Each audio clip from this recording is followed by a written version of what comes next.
በስመ አብ ወወልድ ወመንፈስ ቅዱስ አሐዱ አምላክ። በስመ አብ ወወልድ ወመንፈስ ቅዱስ አሐዱ አምላክ።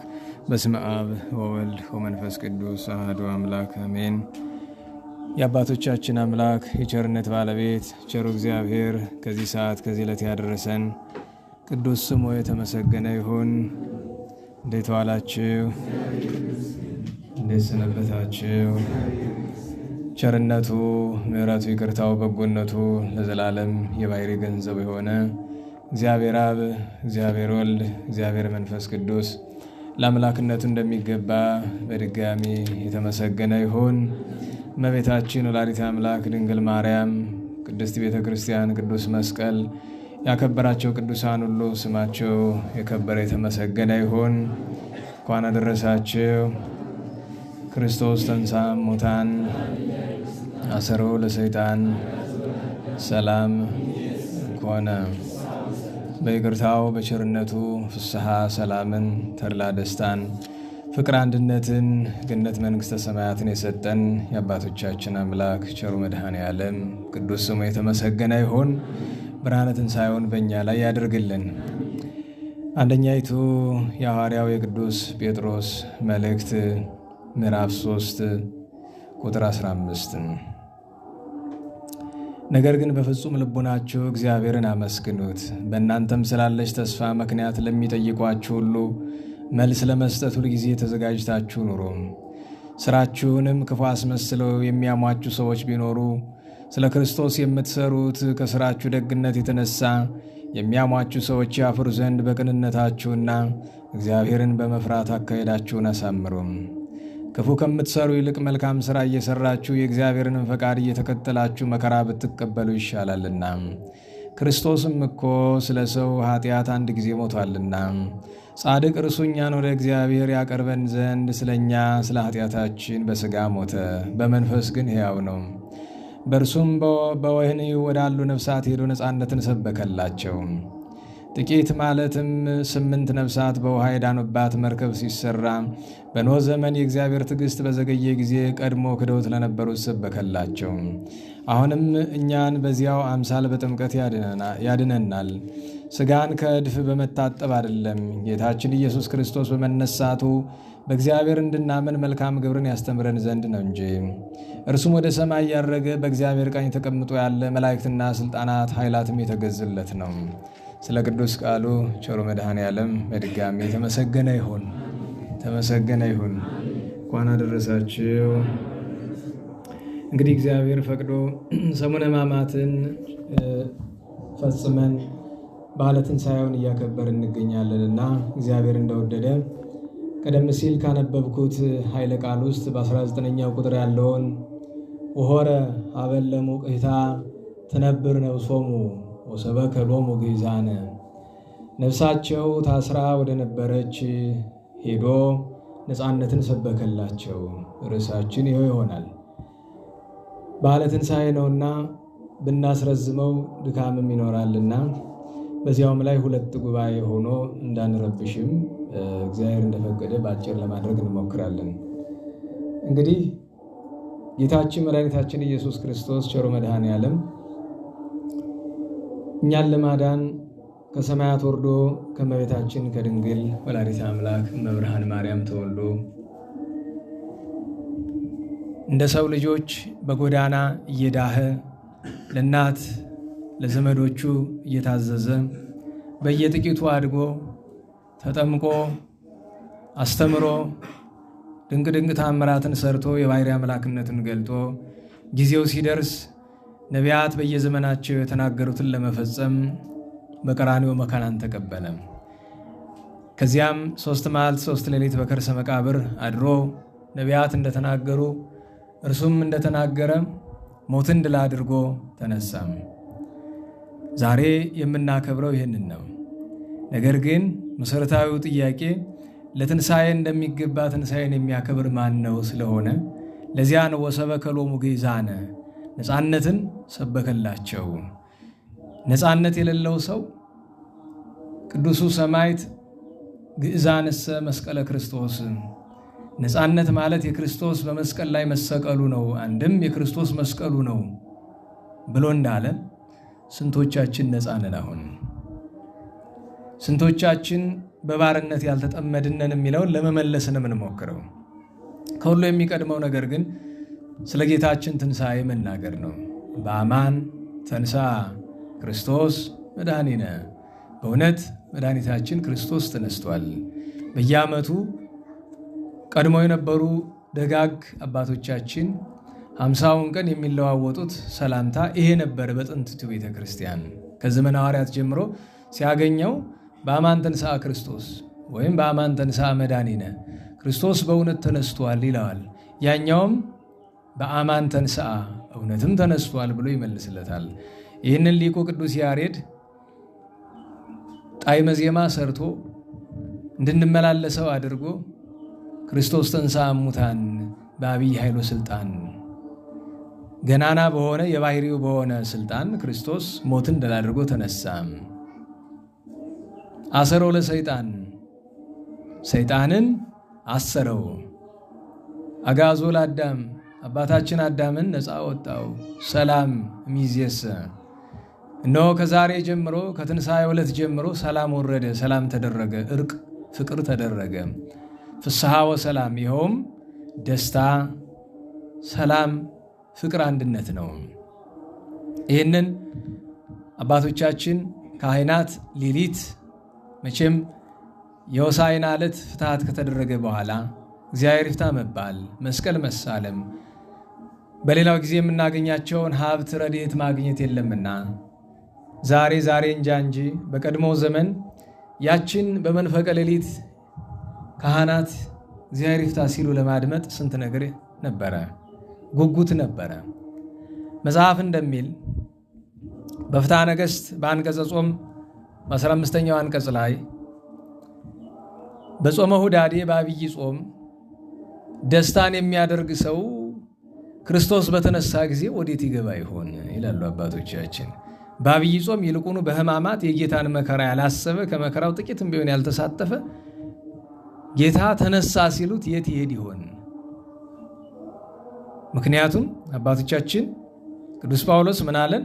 እምከመሰ አረይነ ሕማመ ምስሌሁ ንኤሪ ክብረ ምስሌሁ፣ ክርስቶስን እንደ መጠናችን እንዳቅማችን በመከራው ካልመሰል ነው በቀር በክብሩ ልንመስለው አይቻለንም። እና ሰው የተቻለውን ያክል በሰሙነ ሕማማት ቢቻለው በ55ቱን ቀን የጌታን ሕማምና መከራ ማሰብ አለበት። ለምን?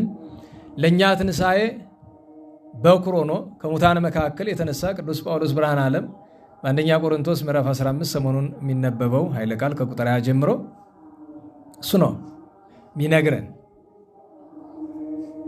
ክርስቶስ መድኃኒታችን ምን ይላል? ቀደመ ተንሶ እምኩሎሙ ምውታን፣ ለሞቱ ሰዎች ሁሉ በኩሩ ነው። ከሙታን መካከል ማን ተነሳ? መድኃኒታችን ክርስቶስ። ስለዚህ ሞትን ድል በማድረግ ተነስቶ ሊቃውንት እንደሚሉ ተንሥአ ክርስቶስ ከመ ይምሃረነ ተንሥኦ ሥጋቲነ፣ ክርስቶስ ተነሳ። ይኸውም ለምንድን ነው? የእኛ ሥጋ ፈርሶ በስብሶ እንደማይቀር እንደምንነሳ ሲያስተምረን ነው።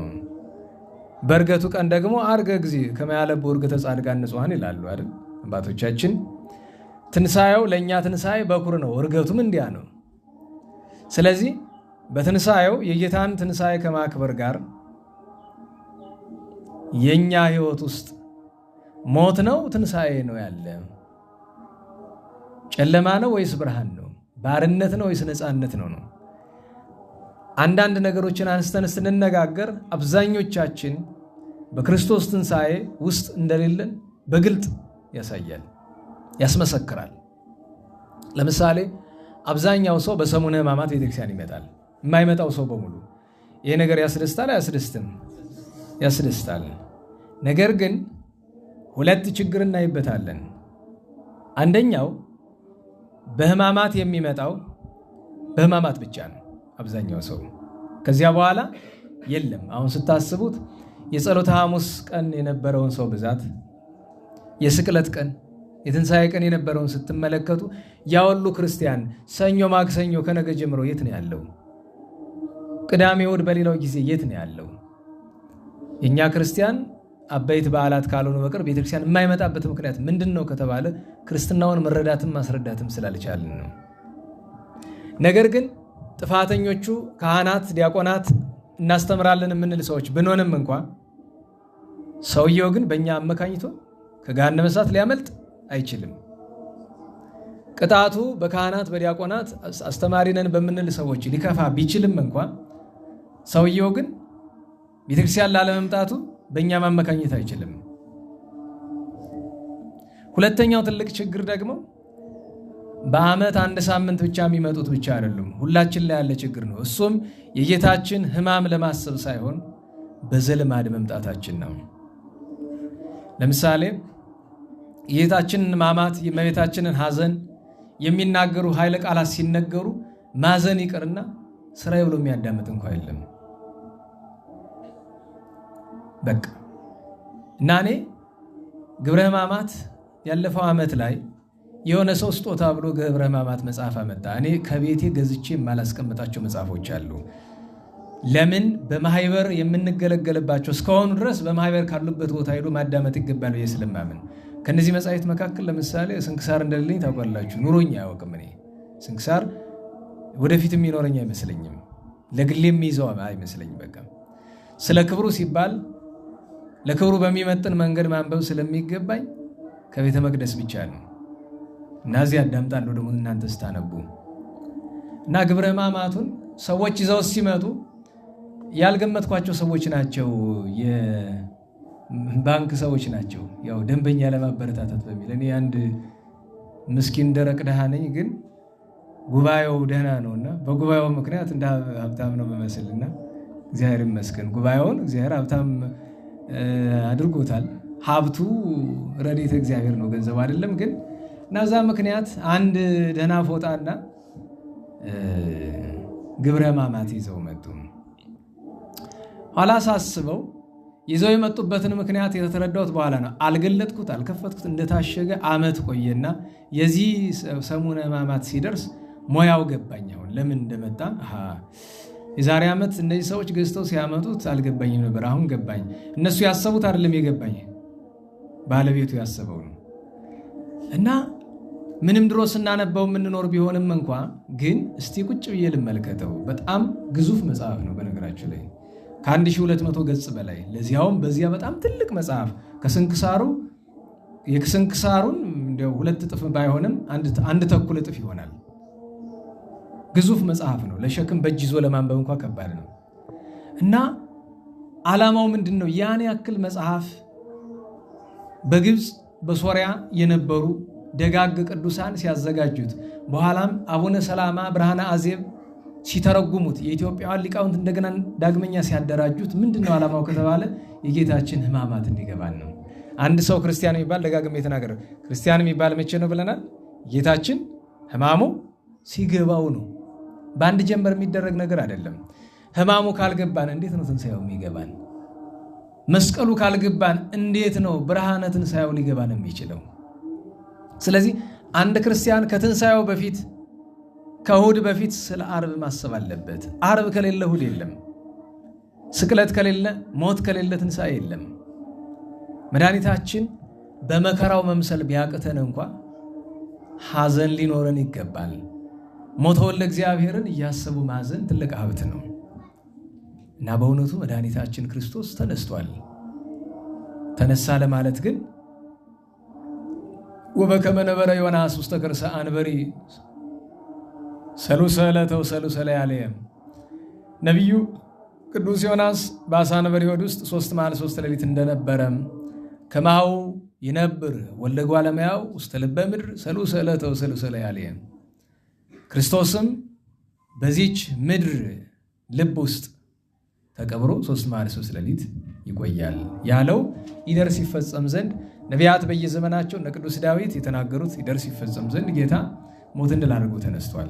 ስለዚህ የጌታችን ሕማማት የምናስብበት ልብ ሊኖረን ይገባል። አንድ እውነት ልንገራችሁ።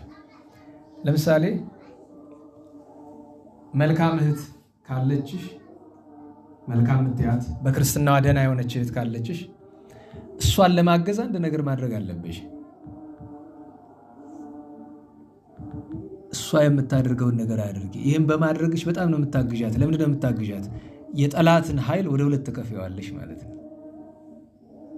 እዚያውን ለምሳሌ የእግዚአብሔር ቤተሰብ አይቆጠርም። እንዲሁ ዝም ብዬ በግምት 60 ሰው አለ እንበል። ለምሳሌ ከ60 ውስጥ አንዱ ብቻ ፈቃድ እግዚአብሔር ለመፈጸም ቢሞክር 60ችሁን ሊያጠቃ የሚችለው ጠላት እሱን ብቻ ነው የሚያጠቃው። አንድ ግብፃዊ ቅዱስ እንዲህ አሉ።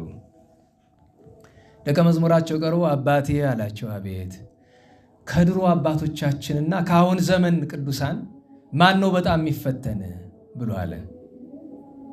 ያሁኖቹ እኛንን በጣም የምንፈተን አሉት። ለምን ሲላቸው ጊዜው እንዳለቀበት አውቆ ሰይጣን በሙሉ ኃይሉ ስለተነሳ አሁን እኛን አንረዳም። ይሄንን ደህና ዋላችሁ? እንዴት ዋላችሁ?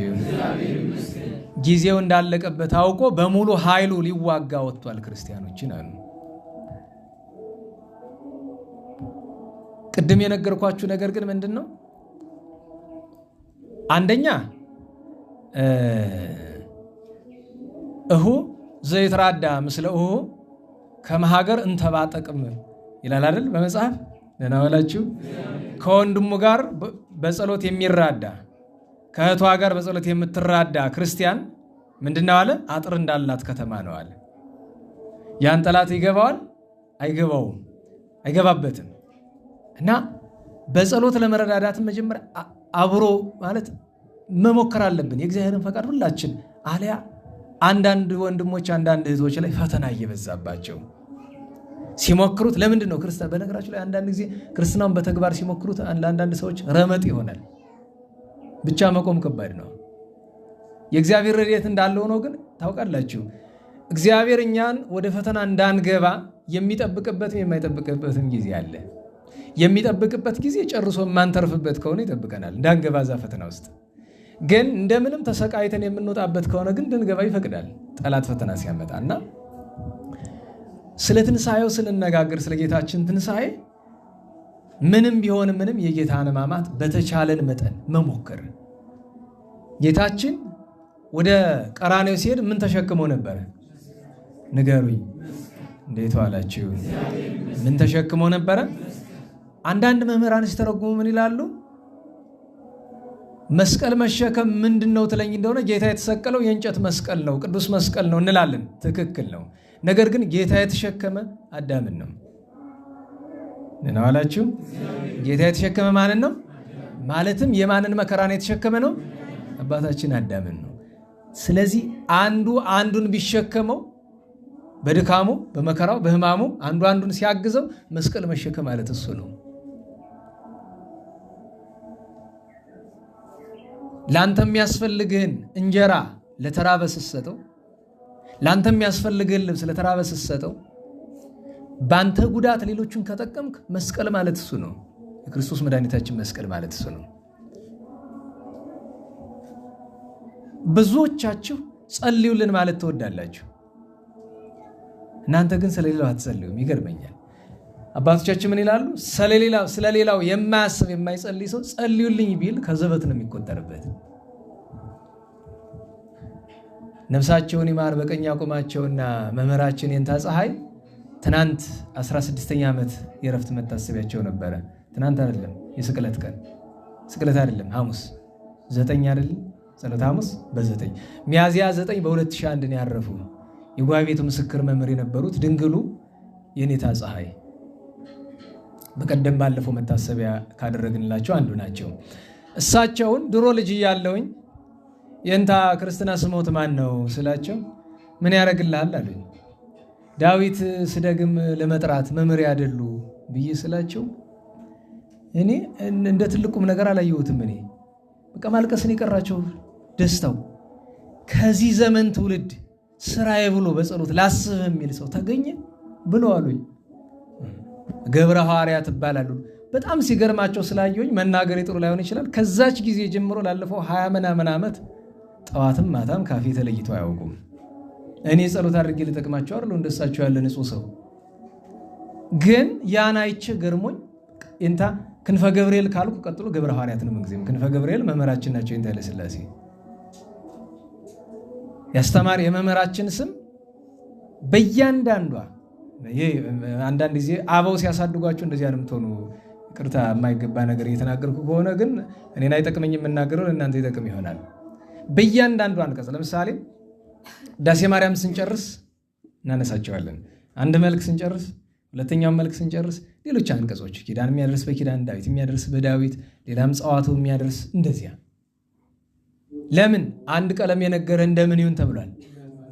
ንገሩኝ። ሁለት የነገረ እንደ ፈጣሪ ተብሏል። ይሄ ዳርዳሩ ጸልዩልኝ ደስ ይለኛል ብትጸልዩልኝ ለማስገደድ አይደለም፣ ግን ደግሞ ከአንጀት መሆን ያስፈልጋል። የማስመሰል አይደለም። ከአንጀታቸው የሚጸልዩ ሰዎች አሉ፣ ይራዳል። አንዱ ለአንዱ ማድረጉ ጥሩ ነው። ሰው ብዙ ሰው መጥቶ ጸሎት አድርግልን እንደው በጸሎት አስበን ይላል። ከዛ መልሶ ምንድነው መልሶ? እግዚአብሔር በቸርነት ያስበን በሉ እስቲ። ትሁት የሆነ የሽታ ጎዳና ነው። እሺ ብትል አይ የኔ ጸሎት ይጠቅማል እንደማለት ይመስላል አይደል? እምቢ ብትል ነውር ነው። ስለዚህ ምንድነው የሚለው? ኧረ እግዚአብሔር በቸርነቱ ያስበን እንጂ ይባላል። ግን ብዙ ሰው እንደው ጸሎት አድርጉልን ብለህ ስል እኔ አንተን ምናምን ይላል። መጀመሪያ የታቀኝና ነው እኔ አንተን የምትለኝ። እኔ ስትፈልግ እኮ ወጣ ብለህ ትቦጭቀኛለህ አይደለም? እንተዋወቃለን። ስትፈልግ ታማለህ፣ ስትፈልግ እንደ ጻድቅ፣ ስትፈልግ እንደ ኃጥእ ታያለህ። አንዱን ለይ እንጂ እኔ እሱም እኮ ያስገርመኛል ያለው አይደል? እንደዚህ አንድ እኛ ቤት እዚህ ቤተክርስቲያን ውስጥ አንድ ሰው አሉ ወዳጃችን እና መምህራቸው ድሮ የነበሩት አቋቋም መምህር ናቸውና ወንበር ተቀምጠው ሲያስተምሩ ይቆዩና ምክር ይጀምርናል። ልጆች ኧረ ስለመቤት ያትሙኝ ባካችሁ ይላሉ ይባላል። ለምን ቢባል ከባድ ነው ያልኳችሁ ሌላውን ነገር አይደለም። ቢያንስ ቀንበር ስለመሸከም ቅዱስ መስቀሉን ስለመሸከም ከሆነ ከአንጀታችሁ ስለሌላው ሰው የምትጸልዩ ከሆነ የዛን ሰው ፈተና የምትካፈሉበት መንገድ በተግባር በጊዜው ታዩታላችሁ። የሰው እንኳን ስለ ሰው አጥብቆ መጸለይ የሰውን ፈተና ብሎ ማዳመጥ እንኳን ችግር ነው። ይህንን የምታውቁት ካህን ስትሆኑ፣ ካህንም ሆኖ ከአንጀት ካህን ከተሆነ ነው። የልማዱን ሳይሆን ከአንጀቱ ካህን የሆነ ሰው ከአንጀቱ የሰው ችግር አዳምጦ መፍትሄ የሚሰጥ ሰው የዛን ሰው መፍትሄ የሚሰጠው ሰው ላይ ያለው ጠላት መፍትሄ ሰጪው ላይ ነው የሚያተኩርበት፣ ያፈጥበታል። ዋናው ትልቁ ነገር መስቀሉን ለመሸከም ጎዳናው ብዙ ነው። ለሁሉም የጌታችንን ሕማማት እንኳን እንደዚህ እንደ ዛሬው ባለው ቀን ምግብ በልተን ጠጥተን መተን በሌላው ጊዜ አይነገርም። ግን ደግሞ እኔ ከታምረ ማርያም ውስጥ ለሃ ማርያም በብዙ ተከፋፍሎት ግብረ ሕማማት ውስጥ ይነበባል አይደል? አባታችን አባ ሕርያቆስ ሀገረ ብንሳ የደረሱት ለሃ ማርያምን ወይም ከለሃ ማርያም 2-3 አንቀጾችን ጎበዝ ከሆናችሁ ተገልብጦ እንዲሰጣችሁ አድርጉና በእጃችሁ ያዙት። እሱን አንብበን የእመቤታችንን ሐዘን ለመረዳት እንሞክር፣ የደረሰባትን መከራ። ከዛ በኋላ እግዚአብሔር ያውቃል። ከዛ ደግሞ የጌታችንን መከራ ሕማማት ለመረዳት የቅዱስ ማቴዎስ ወንጌል ምዕራፍ 27ን በቅዱስ ሉቃስ 23 በቅዱስ ማርቆስ 15ም አለ። በቅዱስ ዮሐንስ ወንጌል ደግሞ 18ና 19 ላይ አለ። እነዚህን ምዕራፎች እጃችን ታጥበን ወገባችን ታጥቀን ቢቻል ቆመን ጫማ አውልቀን በንጹህ በባዶ ሆድ ቢቻል ማንበብ። ስናነበው እንደሌላው ጊዜ አይደለም፣ ይዝ ብሎ እንደሚለው አይደለም። ለብቻችን ሆነን እነዚያን ማንበብ እያንዳንዷን ኃይለ ቃል ወይም ደግሞ ጸሎተ ስምዖን አምዳዊ የሚል አለ አይደለም? ግብረ ሕማም ላይ ታችሁታል። በያንቀጹ ጸሎተ ስምዖን ዘአምድን ጸሎተ ስምዖን አምዳዊን እናንተ በተለይ ዲያቆናት ይሆናችሁ ለብቻው ስክሪንሻት አድርጋችሁ እስኪ ሰብስቡትና እዩት። ቅዱስ ስምዖን ዘአምድ ስለ ጌታችን ሕማማት ምን ይል እንደነበረ አምዳዊ ቅዱስ ስምዖን እና ትኩረቴ ምንድነው? ደህና ዋላችሁ። ትኩረቴ ምንድነው? የጌታችን ሕማም ካልገባን የጌታችን ትንሣኤ አይገባንም ነው።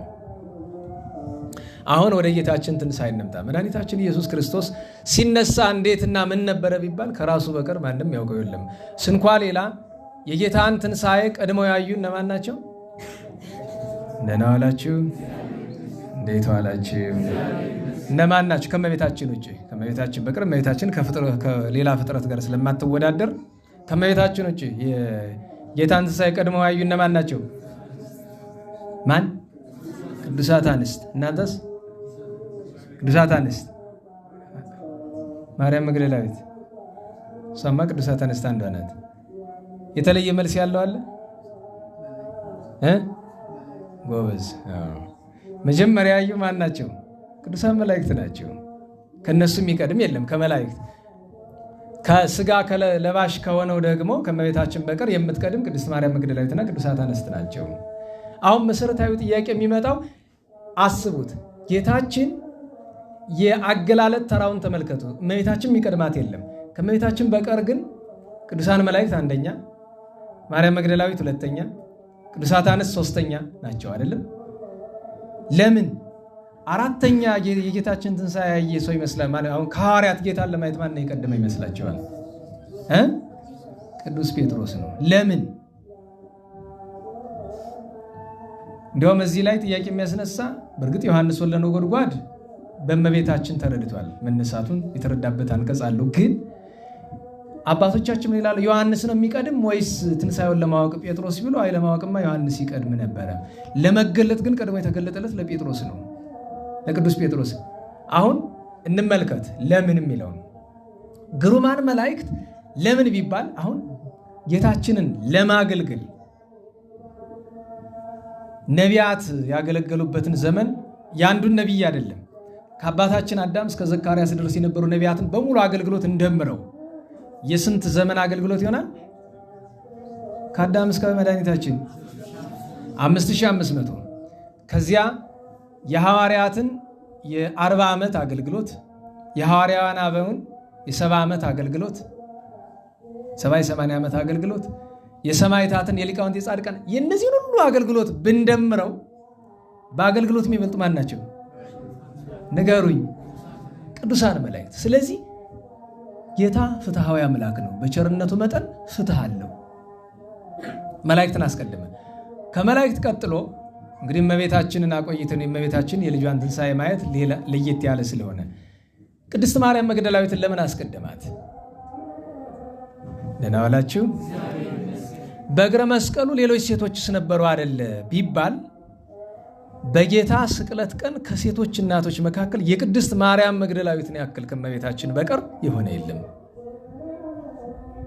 እነዚያን ሁሉ ሴቶች መርታ እዚያ የወሰደች እሷ፣ እስከ መቃብሩ ድረስ ሄዳ የሚቀበርበትን ያየች እሷ፣ ሽቱ የመግዛት ሐሳብ ያመጣች እሷ፣ ያንን ይዞ ሂዶ ያንን ለምን ቢባል ከሁሉ ይልቅ ውለታው የእሷ በዛ ያለ ነው። ሁልጊዜ በየዓመቱ ላለዋል እንግዲህ ስለ ትንሣኤው ስናነሳ ሌላም ጊዜ ልንማረው እንችላለን። ግን ወበውድ ሰንበት የዛሬው ወንጌል የቅዳሴው አይደል? መጽአት ማርያም መግደላዊት ሀበ መቃብር በጽባ እንዘ አዲሁ ጽልመት ይላል። ሳይነጋ ገና ጨልሞ እያለ መጣ ይችላል። በትርጓሜም እንደሚል ታውቃላችሁ። በመጽሐፈ አብሻርም በሌሎችም በትርጓሜ እናታችን ቅድስት ማርያም መግደላዊት እንዘ አዲሁ ጽልመት ሲባል 11-12 ሰዓት እንዳይመስላችሁ ወደ መቃብሩ የገሰገሰችው 9 ሰዓት ላይ ነው። ጨለማውን አስቡ፣ ሴትነቷን አስቡ፣ ያን ሕግ የሌለበትን ዘመን አስቡ። ከሁሉ በላይ ደግሞ አቀብተ መቃብር አለው። ማንም ሰው ቢመጣ በሉ ተብለዋል እና ቅድስት ማርያም መግደላዊት አየች። ከዚያ ቅዱሳት አንስት እናቶቻችን ለፍቅሩ ይሳሳሉና አገለግሉት። የኔ ቅዱሳት እነ ቅድስት ዮሐና፣ እነ ቅድስት ሰሎሜ፣ እነ ቅድስት ሳራ፣ እነ ቅድስት ሶስና ማርያም የሚባሉት በሙሉ ስድስቶቹ ከማርያም መግደላዊት ውጭ ያሉት ስድስቶቹ እነዚህ በሙሉ ሌሎችም 36ቱ ቅዱሳት አንስት ውስጥ ያሉ በተለይ ደናግለ እስራኤል ጌታችን መከራ ሲቀበል እሴብ ጸጋ ይችላል ያለ አይደለም? እሴብ ጸጋ ከወልድ ዋሂድ ላይ አስቆቀዋው ለመድን የሚለው ማንሻው ምንድን ነው? አንስተ ገሊላ ኩሎና አዋልድ ያለ ጽዮን አስቆቀዋሁ ለመድህን ምንድነው? ከመኦፈ መንጢጥ እንዘይ ሲጽራ ገጾን ኦፈ መንጢጥ ባሏ የሞተባት እንደሆነ ሌላ ወንድ ሊቀርባት ሲል ፊቷን ትተለትለዋለች። ለምን? ሐዘንተኛ ነኝ ብላ ለማራቅ ማለት ነው። ምሳሌ የምትሆነው ብዙ ጊዜ ጋብቻ ውስጥ ገብተው እንዲህ ያለ አደጋ አጋጥሟቸው ድጋሚ ማግባት ለማይሹ መልካም ክርስቲያኖች ምሳሌ ናት እና ፊታቸውን እየላጡ ነበር የሚያለቅሱ። እንዲሁም ዞር ብሎ ሲያለቅሱ ምን ብሏቸዋል? የኢየሩሳሌም ሴቶች ሆይ ትብከያ ላይሌ ለእኔ አታልቅሱ አላ ብከያ ላይሌክን ወላይለ ውሉድክን ለራሳችሁና ለልጆቻችሁ አልቅሱ። ያልወለደች ማህፀን ያላጠባች ጡት ብፅዕት ናት የምትሉበት ዘመን ይመጣል። እኔ ከሁሉ በላይ በጣም ትናንት አንድ ደግ ሰው ጋር እየተጨዋወትን ፈተናው ትንሽ የዚህ ሳምንት ከበድበድ ያለ ነበር በአንዳንድ ምክንያትና እንዴት ነው ብለን ሲለን አይ ተመስገን ነው። አንደኛ ጸላዔ ሰናያት አንድያውን ታጥቆ ተነስቷል።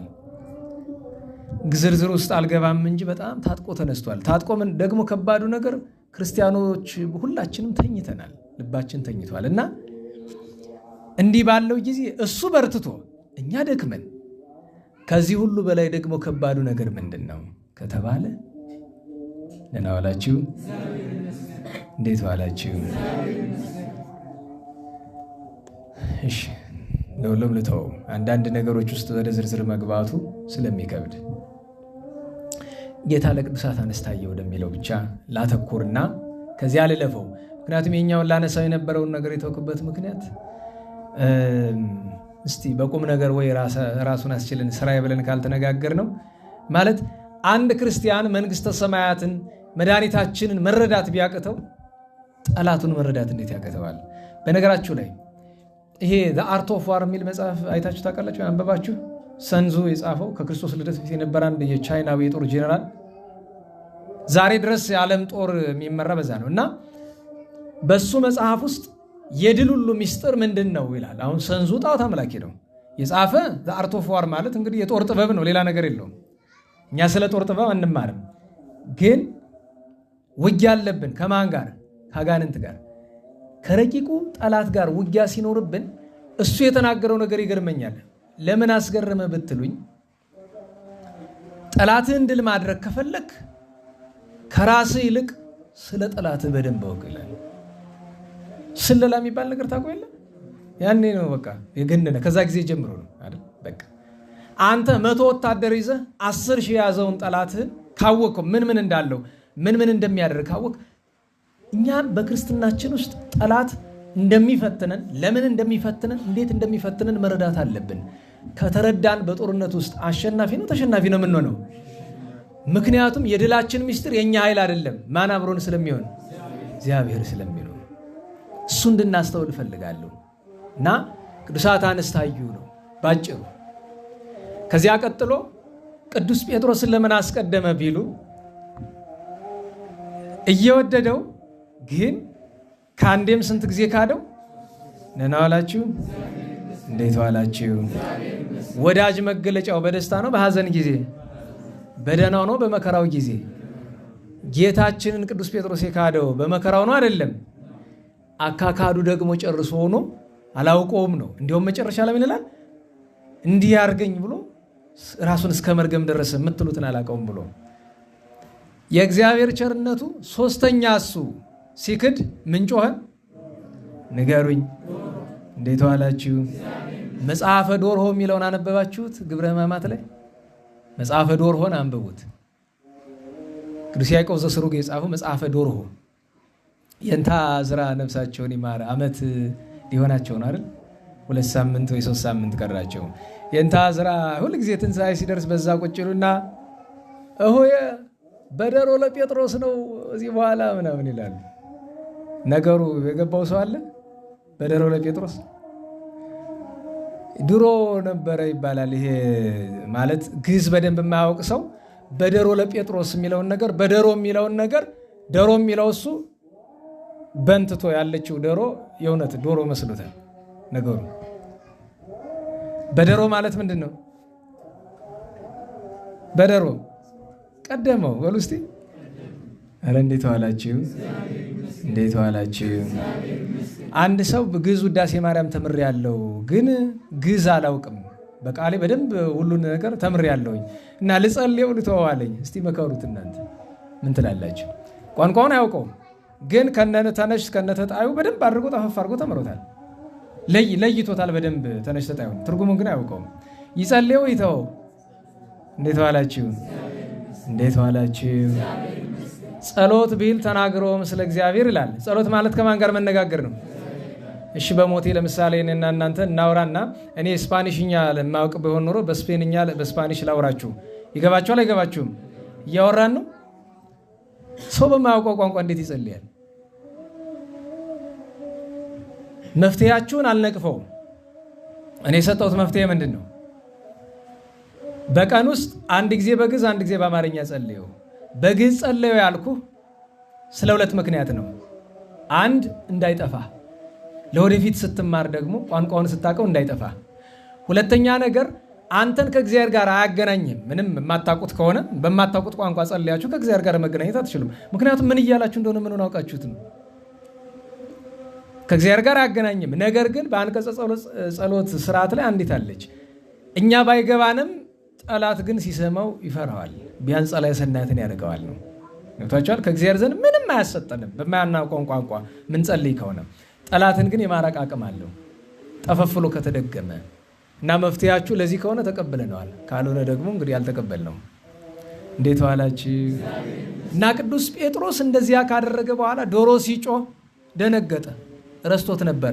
አስባችሁታል? ቅዱስ ጴጥሮስ ማታ 3 ሰዓት ላይ የነገረውን ነገር ሌሊት 6 ሰዓት ላይ ረስቶታል። ትክደኛለህ ያለው ማታ 3 ሰዓት አይደለም? እንዴት ዋላችሁ? ስንት ሰዓት ላይ ነው ትክደኛለህ ያለው? 3 ሰዓት ላይ። የካደው ስንት ሰዓት ነው? ሌሊት 6 ሰዓት ላይ። ከ6 ሰዓት ጀምሮ የመጨረሻው ዶሮ እስከሚጮህ ድረስ 3 ይክዶታል።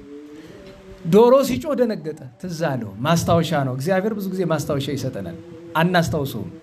በሞቴ ምንም ያክል እውቀት ቢኖርህ ከገሃነመ እሳት አትድንም። ምንም ያክል ማዕረግ፣ ምንም ያክል ሀብት ቢኖርህ ከገሃነመ እሳት አትድንም። እግዚአብሔር ለሁሉም ሰው ማንቂያ አለው።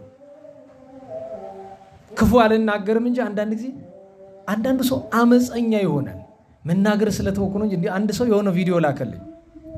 ስማውም አለኝ። ስሙን ብጠራላችሁ ኢትዮጵያ ውስጥ አሉ ከሚባሉ ሰዎች አንዱ ነው። በመድረክ ስብከት ብቻ ሳይሆን በሌላም በዚህ በቃል እግዚአብሔር ሙያ። እሺ ወንድም ያልኩትና ገብቼ ሁሉንም የተላኩትን ቪዲዮዎች ድሊት አደረግኳቸው። ለምን? መልስ መስጠት ስላልፈለኩ። ሰውየው በግማሹ ስለኔ ነው የሚናገር።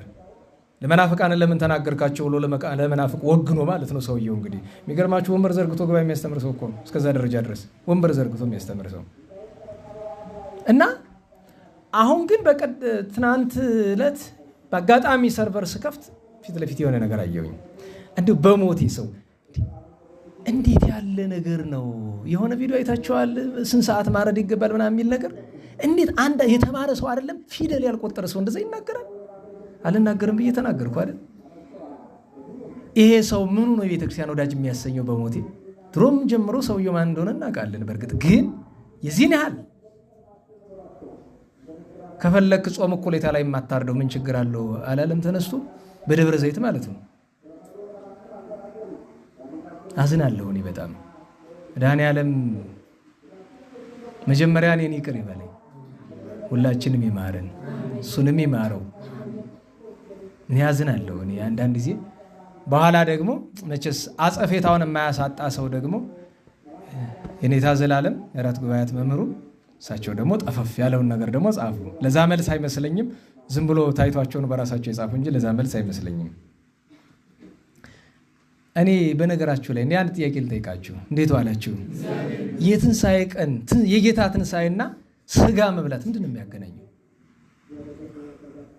በሞቴ እንዲህ አንድ እስኪ ጥቅስ በትንሣኤው ቀን በውኑ መብላት ያለብን መጠጣት ያለብን የጌታን ቅዱስ ስጋውን ክቡር ደሙን ነው። እኔ በነገራችሁ ላይ ድሆች ያዝናሉ የሚሉት ቋንቋ አላቸው። ሳይገድፉ ቢቀሩ መግደፍ ምንድን ነው? መጀመሪያ ደረጃ ገደፈ ምንድን ነው? እኔ ሲመስለኝ መግደፍ የተባለ ገደፈ ምንድን ነው? ጣለ ነው አይደለም? አንድን ነገር ዘነጋ ዘለለ ነው አይደለም? ሲመስለኝ መግደፍ ዛሬ እየሆነ ያለው ምንድን ነው? ቃል እግዚአብሔርን መግደፍ፣ መተው፣ ቅዱስ ቁርባንን መተው። እኔ በዚህ ቀን ሽሮ መብላት ደሃ ሆነ ሀብታም ሆነ ሽሮ ስለበላ ለምን ያዝናል ይህ ሰው? በነገራችሁ ላይ እግዚአብሔር እኛንም ይኮንነን ደሃ ስለራበው ነው ወይስ ስጋ ስለበላ ስላልበላ ነው?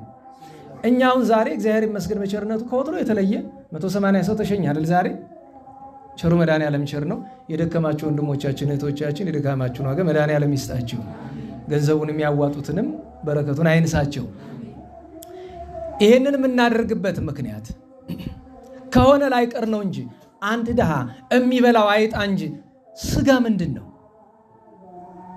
ስጋ መብላት ኃጢአት ነው አይደለም። ግን የጌታ ትንሣኤ፣ የጌታ ልደት፣ የጌታ ጥምቀት ጋር ስጋ ምንድን ነው? በመጀመሪያ ደረጃ አንድ ክርስቲያንን እኔ እንዳስተማሪ ላበረታታው የሚገባ በበዓል ቀን ስጋ እንዲበላ ነው እንዳይበላ ነው? እንዴት ያለ ነገር ነው? የጌታችን ቅዱስ ሥጋው ክቡር ደሙን ከበላ ከጠጣ በኋላ አንድ ሰው እንዴት ብሎ ስጋ ያምረዋል? በሞቴ ደህና ዋላችሁ። እንዴት አንድ ክርስቲያን ቅዱስ ቁርባንን ከተቀበለ በኋላ ስጋ ያምረዋል? ሊያምረው አይችልም። አብዛኛው ለስጋ የሚራኮተው ቆራቢ ነው። እንዴት ዋላችሁ ነው ወይ? አሁን የእርድ ምናምን ጥያቄ የሚነሳበት ምክንያት ምንድን ነው? አይ እንደዚህ ቆርበው አክፍለው ለሚወጡት ሰዎች ለምንድን ነው እንጀራ ሌላ እንጀራ የማትሰጣቸው? ለምን ዳቦ የማትሰጣቸው? ደህና ዋላችሁ። ክርስትናን ለራሳችን ፍላጎት ስንለጥጠው ከባድ ነው። እንኳን አልተማረ የሚባለው ከፍተኛ የሊቅነት ደረጃ አለ የምትሉት ሰው እንደዚህ ነው። ለምን ቢባል ደጋግሜ ነግሬያቸዋለሁ። በእውቀቱ የሚመካን ሰው አትከተሉ። አነሰም በዛም ክርስትናውን የሚኖር ጥቂት ደግሞ የንስሐ ልብ ያለው ሰው ተከተሉ። የፈለገ ነገር ቢሆን ሰውን መከተለው ትሮንም አስፈላጊ እኮ አይደለም። እና እኔ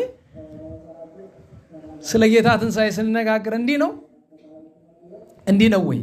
እኔ በሞት አንድ ነገር ልንገራችሁ። የጌታን ትንሣኤ ማየት ቀላል ነገር አድርጋችሁ ትቆጥሩታላችሁ? ቅዱስ ጴጥሮስ የጌታን ትንሣኤ ለማየት ስንት ነው ያለፈ? ሐዋርያት ስንት ነው ያለፉ? ቅዱሳት አንስት ስንት ውስጥ ነው ያለፉት? ስንት መከራ ነው ያለፉት? የጌታ ትንሣኤ ቀላል ነገር ነው? በግ ማረድ ይመስላችኋል? ቅዱሳን ሐዋርያት በግ ታርዶላቸውን የትንሣኤ ቀን የገደፉ የበሉ? እንዴት ዋላችሁ? ለመሆኑ ሐዋርያትና በጥንት ዘመን የነበሩ ምዕመናን የትንሣኤ ቀን እንደዚህ እያረዱ ይበሉ ነበር የሚል መጽሐፍ አለ? ከምን ያመጣ ነው? በሆኑ ለምንድን ነው?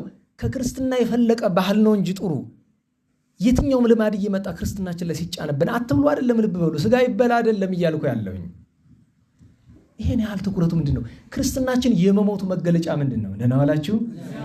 ክርስትናችን የመሞቱ መገለጫ ትልቁ ስንት ሰዓት ልረደው ነው? ለምን ያቺ ፊሽካ እንበለው እንጂ በዘመናዊ ያነጋገር እቱን እንደ ፊሽካ አይደለም እንቆጥረው። ለመሮጥ አይቻለሁ። እንደ ፊሽካ የተሰማኝ መቼ መሰላችሁ? ክርስቶስ ሰምራ አንድ ጊዜ ሄደን የግንቦት ክርስቶስ ሰምራ ልክ እቱ የምትለው ቃል እኮ ካፍ አላለቀችም። ሰው ያ ሁሉ እንግዲህ በመቶ ሺህ የሚቆጠር ሰው ግር ብሎ ሲሄድ ታቦቱን አጅቦ ሰው አይመልስም እንዲህ ወደ ቦታው። ታቦቱን ትቶት ሄደ ሰው። ክርስቶስ ሰምራ ሄዳችሁ ሰዎች ታውቁታላችሁ። ከዛ አንድ ደግ ሰው ነበረ እዛ በሱባ የሚኖር ያው እግዚአብሔር ጋር የሚነጋገር። ልብሴን ያዝ ያደርገኝ ምንድን ነው ስለው እንዳትሄድ አለ። ለምን ሲል ከዚህ ከመጣው ውስጥ አንዱም ሰው የመጣለትን ነገር አላገኘም፣ ይልቁን መቅሰፍ ተሸክሞ ነው የሚሄደው። አብራቸው እንዳትሄድ አለኝ። ለምን ስለው ዋል ትኬት ውስጥ የቆረጥኩት የመኪናው አለ። በእግር ትሄዳለህ። ከዚህ አንስቼ አልኩት ችግር የለውም አይጎዳም። እኔ ላጥፋ ይሌል ያኛ ያገር ሰው ጥፋት ከሆነ ምን ላጥፋ አለኝ። በህይወቴ እንደዚያ ያለ የተባረከ ቀን አይቼ አላውቅም። ለምን የቅዱስ ክርስቶስ ሰምራ ክቡር ስጋዋ እንኳን ብቻ የክርስቶስ ሰምራን ክብር ታውቃላችሁ። ከብዙ መቶዎች ዓመታት በኋላ ለመጀመሪያው ጊዜ ስጋዋ ሲፈልስ በአካል ቁሜ እናታችን ቅዱስ ክርስቶስ ሰምራ ስጋዋን ለማየት እንኳን ለማየት ስሟን ለመጥራትም የተገባው አይደለም። በጣም ቸር እሩሩ ከቅዱሳት አንስት በኢትዮጵያ የሚወዳደራት የለም። ትልቅ ቅድስት እናት ናት። የቸርነቷን መገለጫ እንዳልነግራችሁ የግል ጉዳይ ይሆናል። እንዴት አደርጋለሁ? ግን በጣም ቸር ያውም እናትህ ነኝ የምትል ለሚቀርባት ሁሉ ደግሞ ሌላ ሀተታ ውስጥ እንዳትገቡ እናት ናት። በጣም ሁልጊዜ ስንጸልይ ከልጅነታችን የተማርናት ጸሎት አለች አይደል? ክርስቶስ ሰምራ ርኅራኄተ ልቦና ነው የምንል። እንዲያውም እውነቱን ልንገራችሁ ከተባለ ክርስቶስ ሰምራ ብያት አላውቅም። እናንተ በዛ ስለለመዳችሁት ነው እንጂ ስሟን ሰምራ ክርስቶስ ብዬ ነው። የእናትነት ስሟ ነው ሰምራ ክርስቶስ። ያው እኮ ነው ቃሉ፣ ለውጥ የለውም። እና ብቻ የተባረከ ቀን ነበረ፣ ደግ ቀን ነበረ። እና ልክ ዲያቆኑ እትው ሲል ሩጫ በሩጫ እኔ በሞቴ ሰኞ ቢበላ ስጋው ችግር አለው? እንዴት ዋላችሁ? ሰኞ ይደርሳል አይደርስም? እሁድ አለመብላት መንፈሳዊን ተውት፣ ስጋዊ ጉዳቱ ምንድን ነው? እሁድ ስጋ አለመብላት በመጀመሪያ 55 ቀን የጾም አንጀት እኛ እናቶቻችን ሲያሳድጉን እሁድ ቀን ተልባ ብቻ እኮ ነው የሚያበሉን፣ ሌላ ነገር እኮ አንመገብም። ሁልጊዜ የአዲስ ዓመት መስከረም 1 ምንድነው የሚበላ? ሴቶች ያላችሁ ማለት ነው፣ ወዝ ናችሁ። ፌጦ ዛሬ ትበላላችሁ? እኔ በጣም ብዙ ዓመቴ ነው ፌጦ አግኝቼ አላውቅም። ያው እዚህ ስለምኖር እና ከዛ ደግሞ የትንሣኤ ሌሊት እንደሄድን ምንድነው የሚበላ? ተልባ። ከዛ ቀን ላይ ሰው ከበረታ ምንድነው የሚሰራለት? እንቁላል ነገር። ከዛ ውጭ ግን በዛው በተልባው ነው።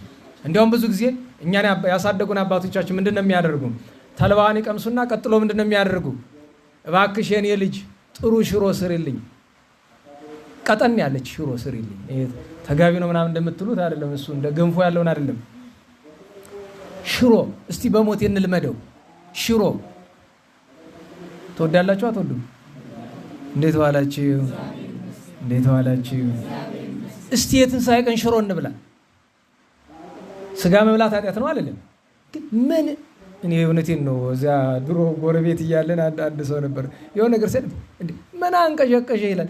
ምንድነው የሚያንቀሸቅሽን ወደ ስጋው?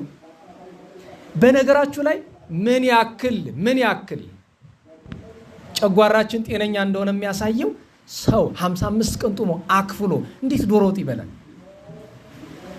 መርዝ መብላት ያክል እኮ ከባድ ነው። ጨጓራችሁ ጤነኛ የሆነ ለምን ይመስላችኋል? ጻድቃን ስለሆናችሁ። በጾም በጸሎት ጨጓራችሁ ወደ ጤንነት ስለሄደ ማለት ነው። ፍና ተሳልቆ ይልሃል ሄደን መጽሐፍ። ደህና ዋላችሁ። ስለዚህ የጌታን ትንሣኤ ማየት ቀላል ነገር አይምሰልህ።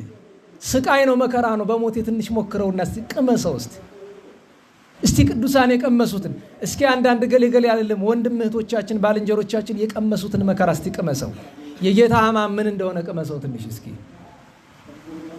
ያኔ ትንሣኤው ይገባሃል፣ ደስታ ይሆንልሃል። ይህ አነጋገር መጥፎ ነው አይደል? ደስታ ይሆንልሃል። ይህ ዘመነኛ ሰባኪያውም የጴንጤዎች ይሉታል መሰለ፣ እንደዚህ ነገር ይላል፣ ደስታ ይሆንልሃል ብላ። ቃሉ ችግር የለበትም፣ ግን ሰዎች የሚሉትን መዋስ አልፈልግም። ግን ደስ ይላል። በቃ የትንሣኤውን ብርሃን ለማየት ስንት ዋጋ ይከፈላል። እና መድኃኒታችን በእውነት ተነስቷል። የትንሣኤውን በረከት ያሳድርብን። ዝናቡን መጥቷል፣ ሰዓቱም ገፍቷል። ርዕሱን ማጠቃለያ ላድርግ። የዛሬው ተግሳጽ ነክ ነው። በጌታ ትንሣኤ ተግሳጽ ብዙ አላነሳም ነበር፣ ዛሬ ተነስቷል። ግን ለሕይወት ነውና ይጠቅመናል። ርዕሳችን ምን ነበረ?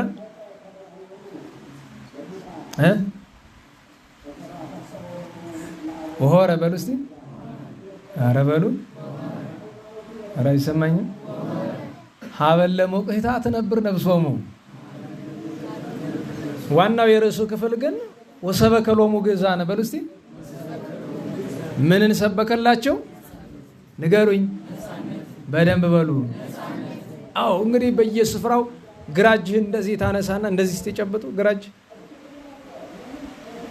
ምን ይባላል? አሁን ይሄ ፍሪደም ትላለህ። እኔ በነገራችሁ ላይ የነገሩ ክፋት የሚጀምረው ግራጅ ከማውጣት ነው። ልንገራችሁ፣ ቅዱስ ባስልዮስ ታሪክ ላይ ያላያችሁትም? ያ ሴት ወደድኩ ያለውን ያችን ሴት ማግኘት ከፈለግ ከሰይጣን ጋር ላገናኝን አይደለም? እንዴት ነው የማገኘው ብለው ሲለው የጥንቆላ ደብዳቤ ሰጠውና ይህንን ይዘህ ከአረማውያን መቃብር ሄደህ ግራጅህን አንሳ አለው። ሰይጣን ይመጣል አላሉ። ግራጁን ሲያነሳ መጣለት እና እንዲያው መቼም እንዲያው ቢነሳም እና ሰው ፍሪደም ይላል። ይሄ በማርክሲስት ሌኒኒስት እባጭ የተመታ ማህበረሰብ አለ። እኛ ከ50ዎቹ ከ60ዎቹ ጀምሮ የመጣው እና አሁን ደጋግመው ይናገሩት የነበረ ሰሞኑን ከሕማማት በፊት የታሪክ መጻሕፍትን ነው በብዛት የምመለከተውና አብዛኛው ሰው ታሪክ የሚጽፍ ሰው የሚያተኩረው ምንድን ነው? ነገስታቱ፣ መኳንንቱ በዝባዦች ነበሩ፣ ያለ መተያያ ያለ ጉቦ የማይሰሩ ምናምን ይላል። እንዲህ ሀቁን ብንነጋገር እንዲሁ በእውነቴ እንዲሁ ሌላውን ነገር እንተው። አንዲት ብቻ ነው የምጠይቃችሁ። እስኪ የዘመን ልዩነቱን ጠብቀን አሁን ያሉትን በየስፍራ ያሉ ስልጣን ላይ ያሉ ሰዎቻችንን ወስደን አባቶቻችን መኳንንት፣ መሳፍንት፣ ነገስታት ከነበሩበት ወንበር ላይ ብናስቀምጣቸው እነዚያን የኞችን አባቶች ወደዚህ ዘመን ብናመጣቸው የተሻለ አስተዳደር የሚያውቅ ማንም ይመስላችኋል? እንዴት ዋላችሁ? ዛሬ ያለ ጉቦ የሚሰራ ምን ስራ አለ? የሚገርማችሁ ነገር አንድ ሰው መጣና ምን አለኝ፣ ስራ ልቀጠር ፈልጌ ነበረ፣ ነገር ግን ያው ጉቦ ካልተከፈለ አይገባበትም ብሏል። ንግግሩ አስገርሞኝ እንዳይመስላችሁ፣ ነገሩ ባንክ ቤት ነው። ኢትስ ኦፊሻል እስከዚያ ድረስ ማለት ነው። እንዴት ያለ ነገር ውስጥ የገባን! በዚህ ዘመን ለዘመኑ ማያብዳላ አንድ ባለስልጣን ትጠቅሱልኛላችሁ? በእናንተ ቋንቋ ወንበሩን አቢዩዝ የማያደርግ ስልጣኑን እንደዚያ የማያደርግ አንድ ሰው ትጠቅሱልኛላችሁ? እኔ አላቅም። ይቅርታ አድርጉልኝ፣ ሚዲያ ላይ ሲሰራ ስለኖርኩኝ አንድ ሰው አላቅም። ተራ ሰራተኛ አንድ ሰው አውቃለሁ። ተራ ሰራተኛ የሆኑ የሂደት መሪ የሚባሉ ስማቸው ጠፍቶኛል። በጣም የሚገርሙ ሰው። የሚገርባቸው ሙሉ የመስሪያ ቤት ሰው ነው የሚጠላቸው። ለምን ይመስላችኋል? 2 ሰዓት ተኩል ነው አይደል ስራ የሚገባ? 2 ሰዓት ላይ ያሉ እሳቸው 6 ተኩል ነው አይደል የሚወጣ? እስከ 7 አሉ። ቀድመው ነው የሚገቡ፣ ዘግይተው ነው የሚወጡ። አንዲቱንም የሥራ ደቂቃ አያባክኑም። ከማን ሰው ምንም አይቀበሉም። ያን ያክል ደግሞ በጣም መንፈሳዊ ሰው አይደሉም እኮ። ግን ይገርሙኛል። አሁን ጥሮታ ወጥተዋል። መስሪያ ቤቱን የሚጠላቸው አልኳችሁ። ለምን?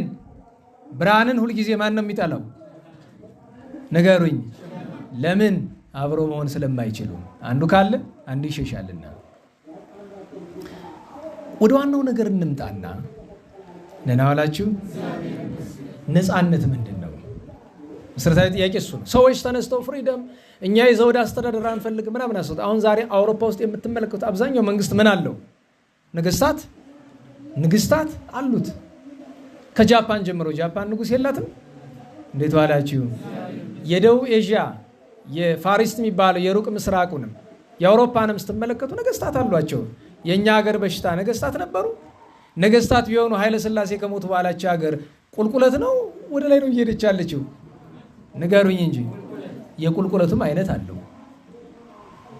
ስለዚህ ነፃነት ያለ ከማን ነፃ ለመውጣት ነው? በመጀመሪያ ደረጃ የሰው ልጅ ከምንድን ነው ነፃ መውጣት ያለበት ካላችሁ፣ የሰው ልጅ ቢያንስ ከ4 ነገሮች ነፃ መውጣት አለበት። መጀመሪያ ከትንሹ እንጀምርና ከገዛ የአመለካከት ባርነት መውጣት አለበት። የሰው ልጅ ባሪያ አድርጎ መጀመሪያ የሚገዛው ማን ነው? የገዛ አመለካከቱ፣ አስተሳሰቡ። የሰው ልጅ መመራት ያለበት ሐቅን መርምሮ በእውነት ጎዳና እንጂ በራሱ አመለካከት አይደለም። በነገራችሁ ላይ በጣም የሚያስገርመኝ ነገር ከወንጌል የሚበልጥ ሕግ አለ? ንገሩኝ። ወንጌልን ግን ሁሉ ሰው የሚተረጉመው ለመንፈስ ቅዱስ ነው፣ ለገዛ ፍላጎቱ ነው። በጣም የሚያሳዝነኝ እሱ ነው። በቤተ ክርስቲያናችን በዚህ ዘመን ትልቁ የተፈተነው ነገር በዚህ ነው። ወንጌልን የእግዚአብሔርን ሕግ ለገዛ ፍላጎታችን ቅዱስ ጴጥሮስ እኮ ነግሮናል አይደለም? አዎ፣ ቅዱሳት መጻሕፍትን እንዲያደርገው አበላሹ። ስለዚህ ከገዛ አመለካከት የሆነን ነገር በራስ አመለካከት አትለካው። ምንድን ነው የሚባለው? የሆነ ነገር ስታስብ ምንድን ነው የምታደርግ? በዚህ ጉዳይ ላይ እግዚአብሔር ምን ይላል? ክርስቲያን ከሆነ እሱ አይደለ ጥያቄው? ምንም ነገር ለመስራት በዚህ ጉዳይ ላይ በሉኝ፣ እግዚአብሔር ምን ይላል? ምክንያቱም የሁሉ ባለቤት እሱ ነዋ። የእግዚአብሔር ሐሳብና ፈቃድ የሚገኘው የት ነው? አረ ንገሩኝ። ቅዱሳት መጻሕፍት ላይ፣ ከዛ ደግሞ ደጋግ ሊቃውንትና መምህራን ላይ ነው የሚገኘው። ስለዚህ ከሆነ ዘንድም የመጀመሪያው ልንላቀቅ የሚገባው የገዛ አመለካከታችን ገዢ ከማድረግ ከገዛ አመለካከታችን ባርነትን መላቀቅ ያለብን። ሁለተኛ የሰውን ልጅ ባሪያ አድርጎ የሚገዛው ሁለተኛው ነገር ዓለም ነው። ዓለም ሲባል ዛፉ እንጨቱ አይደለም። ለምሳሌ ሳይንስ የሚባል ታውቃላችሁ አይደለም? እንዴት ዋላችሁ? የሳይንስ አመለካከትና የሃይማኖት አመለካከት ይስማማል? ንገሩኝ። ሳይንስ ሙሉ በሙሉ መጥፎ ነው አንልም። ስነ ተፈጥሮን መመርመር ችግር ስለሌለው። ሳይንሱን የያዙት ሰዎች ግን ዓላማቸው ስነ ተፈጥሮን መመርመር አይደለም።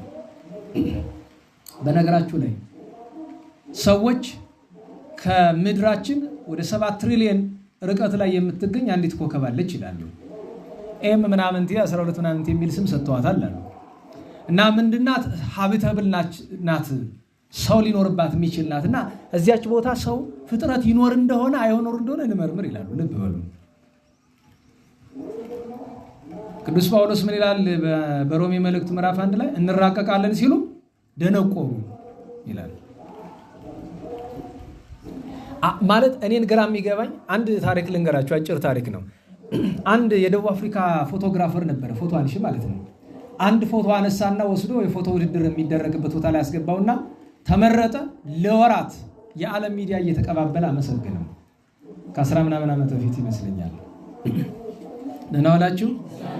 የዓለም ሚዲያ አደነቀው። በቃ እንዴት ያለ ደስተኛ ሰው ሆነ። ከ2 ነው ከ3 ወራት በኋላ ግን ራሱን አንቆ ተገኘ፣ ሞተ ማለት ነው። ታሪኩ ምን ይመስላችኋል? ይህ ሰው ፎቶግራፈር ነው፣ የአድቬንቸሪስት ነው። የት ይሄዳል? ሱዳን። ሱዳን ያኔ እርስ በርስ ጦርነት ነበረ።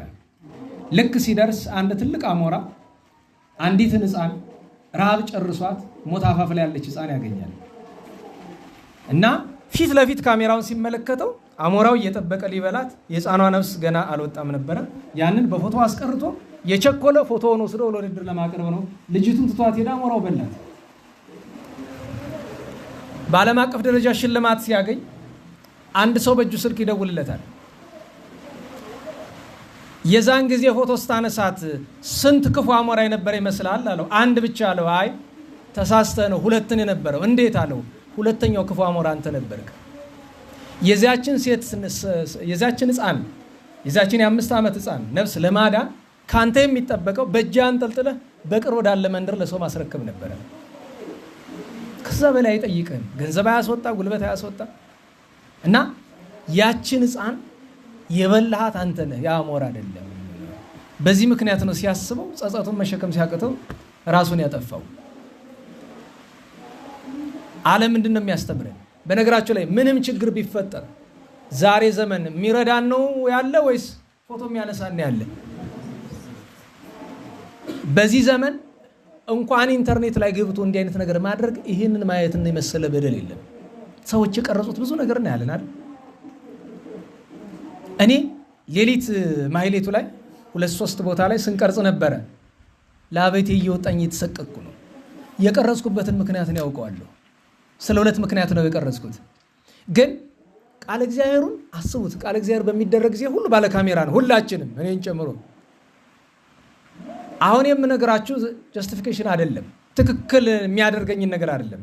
ግን አንድ ታሪክ ስለሆነ ነገ ከነገ ወዲያ እዛ ማህሌቱ የሚኖሩ ሰዎች ልክ የእንተ አዝራ ከማረፋቸው በፊት እንደሚያርፉ ስለሚታወቅ ድምፃቸውን 1-2 ቀን አስቀረውኝ ለነገ ታሪክ ስለሚሆን።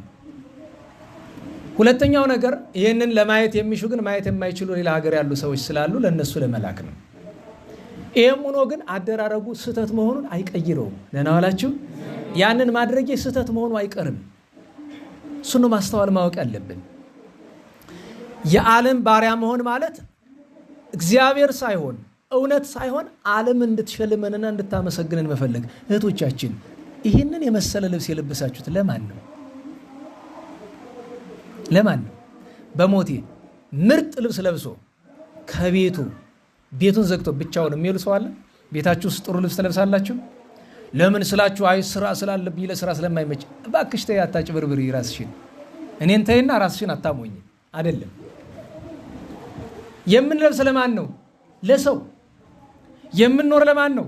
ለሰው። ለሰው መኖር ጽድቅ እኮ ነበረ። እኛ ግን ለሰው የምንኖረው ለኃጢአት ነው፣ ለጽድቅ አይደለም። ከዚህ በላይ ባርነት አለ? የዓለም ባርነት እኮ ትንሹን መገለጫ ነው ያሳየኋችሁ። ሰው እንዲያመሰግነን፣ ሰው ደስ እንዲለው ለሰው እንዴት ብሎ ወንድሜ፣ እንዴት ብሎ እህቴ፣ እንዴት ብሎ ይሆናል? የኢንተርኔት ባሮች አይደለንም? የሶሻል ሚዲያ ባሮች አይደለንም? የሰዎች ጣዖታዊ የኃጢአት አመለካከት አልነገሰብንም? አንድ ሰው ዓለም ባሪያዋ ካላደረገችው በቀር የእግዚአብሔርን ሕግ የእግዚአብሔርን ስርዓት ይገዳደራል። ስለዚህ ከዚህ ዓለም ባርነት ነፃ መውጣት ያስፈልገናል። እንዴት ዋላችሁ? እንዴት ዋላችሁ? ሶስተኛው ቀንበር ነፃ ልንወጣበት የሚገባ የባርነት ቀንበር ኃጢአት ነው። ኃጢአት የማያስጨንቀው ሰው አንድ ቀን አንድ ደግ ሰው ጋር እያወራን አንደኛው ምን አለ? ኃጢአቱ የማያስጨንቀው ሰው የታደለ ነው አለ። ገለበጥከው እኮ ሆነ ሲባል ገልብጫው አይደለም፣ ጸጸቱ እንደ እሳት ስለሚፈጀኝ እየቀናሁባቸው ነው። ያን ወንድማችን አለ አይደል ለዚህ ግምጃ ቤት የሚጠብቀው ወንድማችን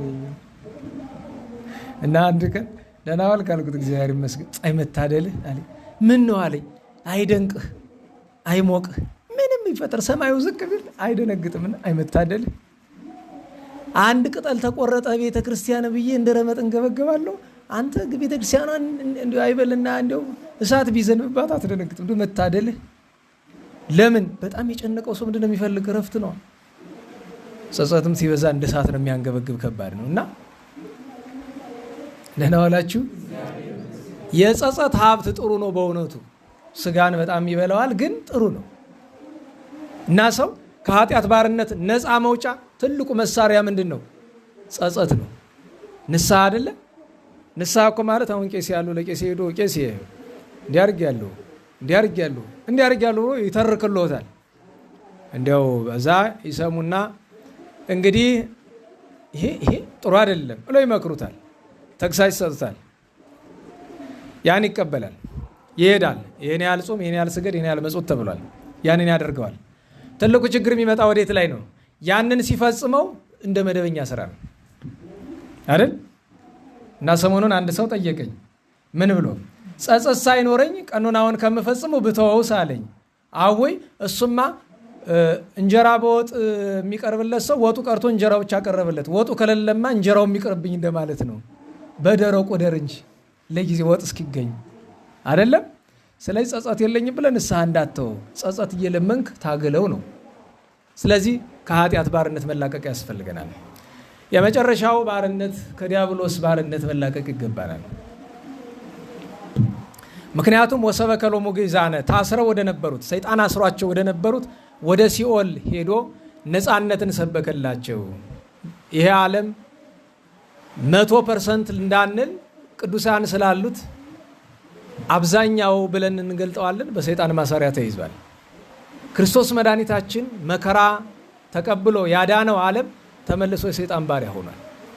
ስለዚህ የጸላይ ሰናት ባሪያ እንዳንሆን ምን እናድርግ ካላችሁ ቀደም ሲል የነገርኳችሁን ሶስቱን ባርነት ስታረቁ አራተኛው ባርነት አብሮ ይርቃል። ነና ዋላችሁ። ከገዛ አመለካከቱ ባርነት፣ ሁለተኛ ከዓለም ፈቃዳት ባርነት፣ ሶስተኛ ከኃጢአት ባርነት ስትላቀቁ ሶስቱ ኃይል አራተኛውን ዋና የዚህ ዓለም ገዢ የተባለውን ከሰይጣን ባርነት ያወጣናል። ከሰይጣን ባርነት ነፃ መውጣት ማለት እሱ መጥቶ አይፈትነንም ማለት አይደለም። ነገር ግን እሱም እንዳይቆጣጠረን። እኔ በነገራችሁ ላይ ሰው ሰይጣን የተቆጣጠረው ሰው በምን ይታወቃል የሚለውን ልነግራችሁ ነበር። አንድ ነገር ግን ለእናንተ ብናገር ይህንን የተቀረጸውን ከሚሰሙ ሰዎች በጣም ጸጸት የሚያንገበግባቸው ሰዎች ስላሉ ለነሱ ስልተዋለሁኝ። ወይ ሪከርደሩን ላቆመውና ኧረ እንግዲህ የተወሰነ ሰውዬ ይኸውላችሁ ብዙ ጊዜ ጸላይ ሰናያት የተቆጣጠረው ሰው በምን ይታወቃል ሲባል ለምሳሌ ስልጣን በመሻቱ ይላል መጽሐፈ መነኮሳት ላይ። እሱ ከፍ ያለው መገለጫ ነው፣ ወይም ደግሞ ለሌላ ያለ የሚገባቸው ሰዎች ነው። እችን ያዙ። ግን እችን ስነግራችሁ አደራ እምላችሁ ዛሬውኑ እንድናገኛት አይደለም። ቅድም እኮ ቃሉን ነግሬያችኋለሁ፣ አዲስ አይደለም። ደህና ዋላችሁ። የምትወዱትን ሰው ከአንጀታችሁ መውደዳችሁ የሚታወቀው በሁለት ነው። አንደኛው ላለማስቀየም መጣር ነው አይደል? ንገሩኝ፣ ኧረ ንገሩኝ። ካስቀየማችሁት እስቀጥሎ ምንድን ነው? ንገሩኝ። ከአንጀት ነው ከአንገት? ለምንድን ነው ከአንጀታችሁ ይቅርታ የምትጠይቁት? እሱ ያስፈልገኛል፣ ያለ እሱ መኖር አልችልም ብላችሁ ስለምታስቡ አይደለም? ስለዚህ አንድ ሰው ከእግዚአብሔር መለየቱ ጠላት እንደነገሰበት የሚታወቀው አጥፍቶ የማይጸጽተው ከሆነ። የዚያችን ሴት ታሪክ ታውቀው የለ? ልጅ ስጠኝ እያለች ስትለምነው እግዚአብሔር ቀኑ ስላልደረሰ አልሰጣትም። እግዚአብሔር አልሰማኝም ምን ላድርግ ሲሏት ለምን ሰይጣንን አትለምኝም አሏት። ሄዳ ጋቢ ኩታ ለብሳለሁ ልጅ ስጠኝ አለች። ያን ጊዜ እኮ እግዚአብሔር እኮ ቀድሞ ሰምቷታል። ጊዜው ሲደርስ ግን ሰጣት። በአጋጣሚ እሷ ያገኘችው በአጋጣሚ እግዚአብሔር የፈቀደው ቀን ለሰይጣን የለመነችበት ሰሞን ነው። ከዛ ሰይጣን ልጅ ሰጠኝ ብላ ያን ኩታ ይዛ ያልዞረችበት ዓለም የለም። ሰውየው ሳይባልም አጅሬን ፍለጋ ኋላ ደክማት አንድ መንደር ላይ ስትደርስ ሰዎች ታሪኩን ባጭር ነው ረጅም ነው ሰዎች ተሰብስበው ታገኛለች እና ምን ሆነች ነው ሲሏት እንዲያው አንድ አካል ፈልጌ ጠፍቶኝ ምን አይ ለሰይጣን ተስዬ ልጅ ሰጠኝና ኩታ ላለብሰው ብዬ አጣሁት ብሎ አሏትና ነገሩ ቢገርማቸውም ግን ትምህርት መውሰጃ ሊያደርጉት ፈልጉና አይ እኛ እናውቀዋለን አሏት። እንዴት ብሎ ሲባል አይ አሁን ሁለት ሰዎች እዚህ ለርቅ ሊመጡ ነው ለካ ዛፍ ስር የተቀመጡ ሊያስታርቁ ነው። ታረቁ ስንላቸው እምቢ ብሎ የሚሄደው እሱ ነው ሰይጣን ማለት እሱን አልብሽው ኩታ ይሏታል። ቁጭ ብላ ትጠብቃለች። ሲመጡ አንደኛው እታረቃለሁ አለው። አንደው ወይድ አንተ ጋር አልታረቅም ብሎ ሲሄድ ተከትላ ሄዳ ኩታ ምንድነው ብሎ ሲላት አንተን ፍለጋ ስንት ደከምኩኝ። እንዴት ተስዬ ልጅ ሰጠኸኝ አንተ አይደለ? እንዴት አርጌ ሰይጣን ማለት አንተ አይደለ ትለዋለች። ማን ነው እንደዚህ ያለሽ? አይ ብዙ ደክሜ ነበር በኋላ እነዚህ ሰዎች ግን አልታረቅም ያለው እሱ ነው ሰይጣን ብለውኛል። ኩታው ላንተ ነው የሚገባለች። ኩታዋንም መልሶ ሄዶ ከእግራቸው ተንበርክኮ አልቅሶ ይቅር በሉኝ በድያለሁ ብሎ ታርቆ ሄዷል ይባላል። ደህና ዋላችሁ። እና ጸጸት የሌለው ሰው እንደውም የእሱ ብጤ ማለት ነው። እና በእውነቱ እንዲህ ካለው ስርዓት ጌታ በትንሣኤ እንደፈታቸው ነፍሳት እኛንም እንዲፈታን ቢያንስ ጸጸት ያስፈልገናል ነው። ቸሩ መድኃኔዓለም ከኃጢአት እስራት ይፍታን፣ ከዚህ ዓለም ፈቃድ ማሰሪያ ይፍታን፣ ከገዛ ፈቃዳችንም ይፍታን። መድኃኔዓለም ከሁሉ በላይ ከዲያብሎስ ማሰሪያ ይፍታን። ብርሃነ ትንሣኤውን ይግለጥልን። የከርሞ ሰው ይበለን። የንጹሐንንም በረከት ያሳድርብን። ሰዓት ስለሄደብን በዚህ ይበቃናል። ሁላችንም ለጸሎት እንነሳ።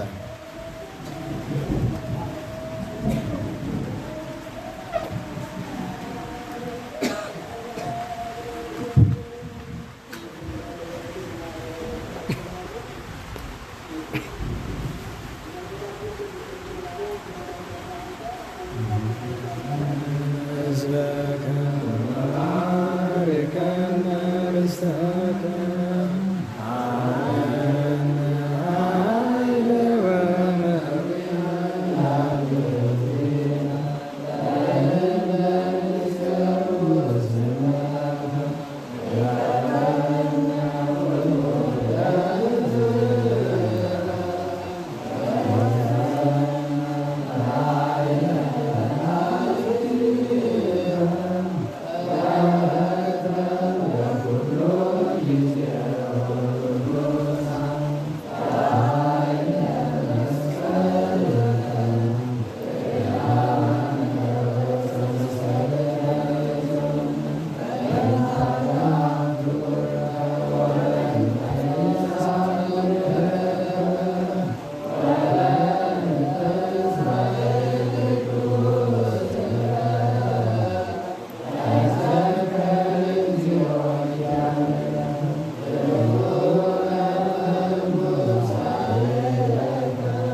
እግዚአብሔር ይስጥልን። ቃለ ሕይወት ቃለ በረከት ያሰማልን። ተስፋውን መንግስቱን ርስቱን ያውርስልን። እንግዲህ ያው ምህላውን እንበርታ። ከነገው ጀምሮ በዓለ ሃምሳ የበረከት ጊዜ ሆኖ ሳለ እንዳይከብድብን ጾም ስለሌለው ቢያንስ በጸሎቱ እንበርታ። ጾምና ስግደት ስለሌለ በመጽዋቱና በጸሎቱ እንድንበረታ ምህላውን በሰዓቱ እየተገኘን እናድርስ። ሌሎች አገልግሎቶችንም ተግባራችንን እንቀጥል። በዚህ ጨርሰናል። መሄድ እንድትችሉ አሰናብታለሁኝ። ሌሎቻችሁ ደግሞ ጥቂት መዝሙሮችን እስከሚያባራ እንሞክራለን። ቸር መድኃኔዓለም በሰላም አስጀምሮ በሰላም እንዳስፈጸመን እንቅፋት ሳይመታን እሾህ ሳይወጋን ኃጢአት ሳይሰለጥንብን በደልም ሳይገዛን የብርሃን መላእክት በፊት በኋላ በቀኝ በግራ እየጠበቁን ለጊዜ ወደየቤታችን ለፍጻሜው ተስፋ ወደምናደርጋት መንግሥተ ሰማያት ከተከፈተች ገነት ከተነጠፈች ረፍት ከአባቶቻችን ርስት ሁላችን በሰላም ያድርሰን፣ በሰላም ያድርሰን። ስብሐት ለእግዚአብሔር ልዑል ወለወላዲቱ ድንግል ወለመስቀሉ ክቡር ዘሣህል አሜን።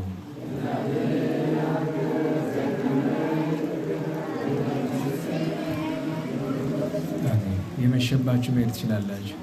ትንሣኤከ ናንሱ እስቲ ትንሣኤከ ለእለ አመነ ትንሣኤከ ለእለ አመነ ብርሃነ ከፈኑ ዲበነ ብርሃነ ከፈኑ ዲበነ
የተመሰገነ ይሁን።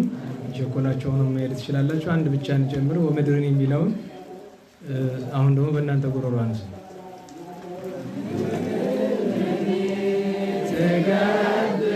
ፋሲካ